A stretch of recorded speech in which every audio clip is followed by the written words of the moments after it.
Should you pull for Ashe FR in BT? Let's get started. Her role is going to be an elemental support slash debuffer. Her notable attacks, we're going to start with Maelstrom's Bolt, her EX. It is a total of 7 single HP dumps with 2 50% splash. It also inflicts paralyze for 1 turn on all enemies. The Science's Verdict, her LD, is 4 AoE HP dumps. It inflicts Holy and Thunder resist down, and it also grants her 9 turns of Noble Vow. It is a buff that party enchants both Thunder and Holy, and it also provides an HP regen of 10% of max HP. And finally, her LD grants her Queen's Order. We're going to get to that in a little bit. Mist Breaks Fulmination, her FR. While her force is active, everyone except Ashe is going to be able to deal fixed additional HP damage by 10% of their max brave. And her FR also grants Queen's Order. Now let's get to what Queen's Order does. It temporarily transforms her HP attack that does 3 single HP dumps with 1 50% splash.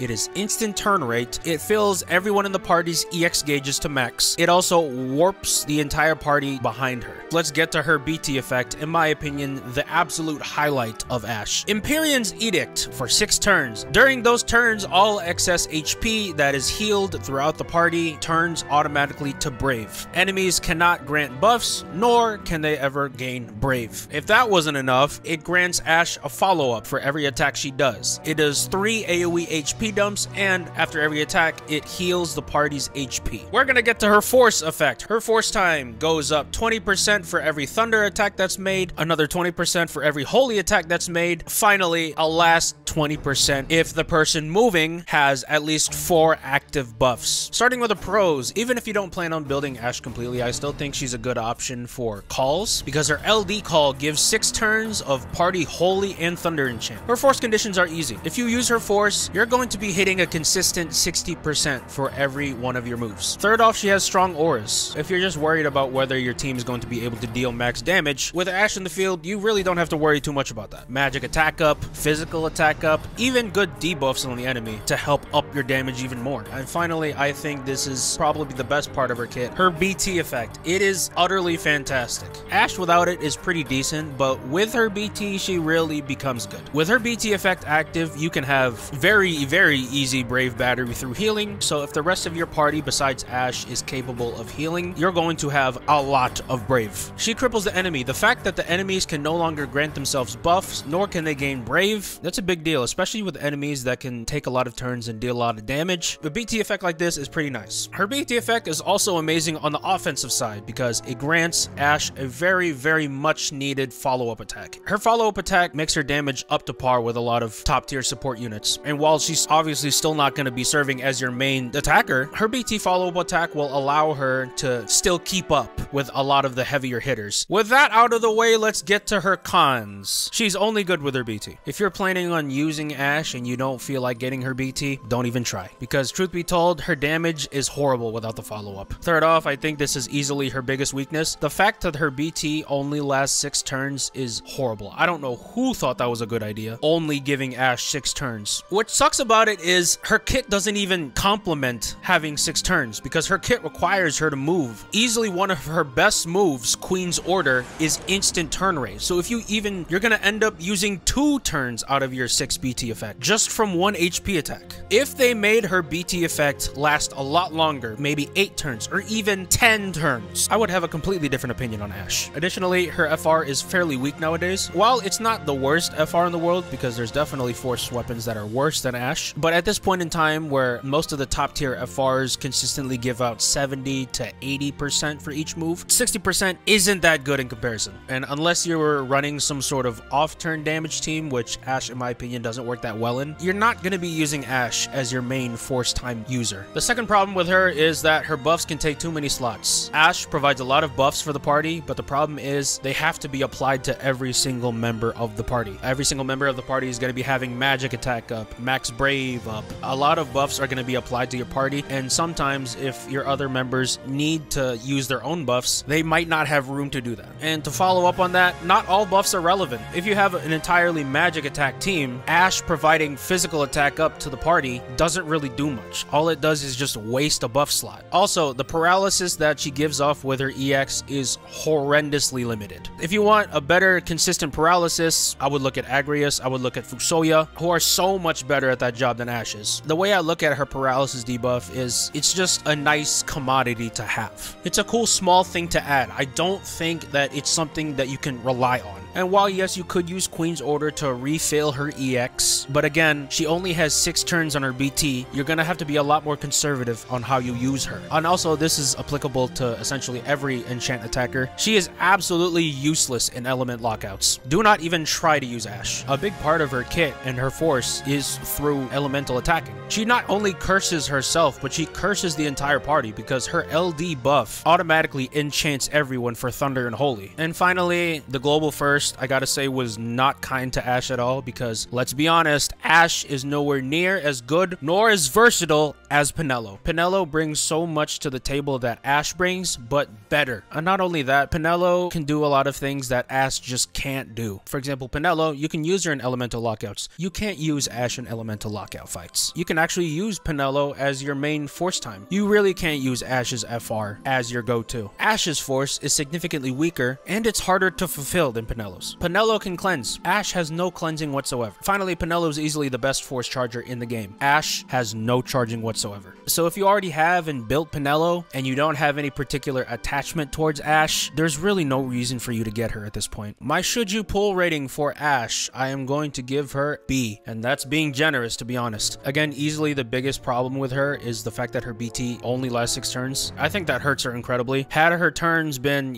8 or 10, she could have had a rating of A or even higher than that. But even then, despite how good her BT effect is, it still isn't to the level of broken to where she can be justified for having just 6 turns. It's good, and I think it has a lot of great effects, but it sure as hell not gonna carry you. A lot of things in her kit is just straight up messy. So that's the video. Thank you guys so much for watching. I'll see you guys later. Bye!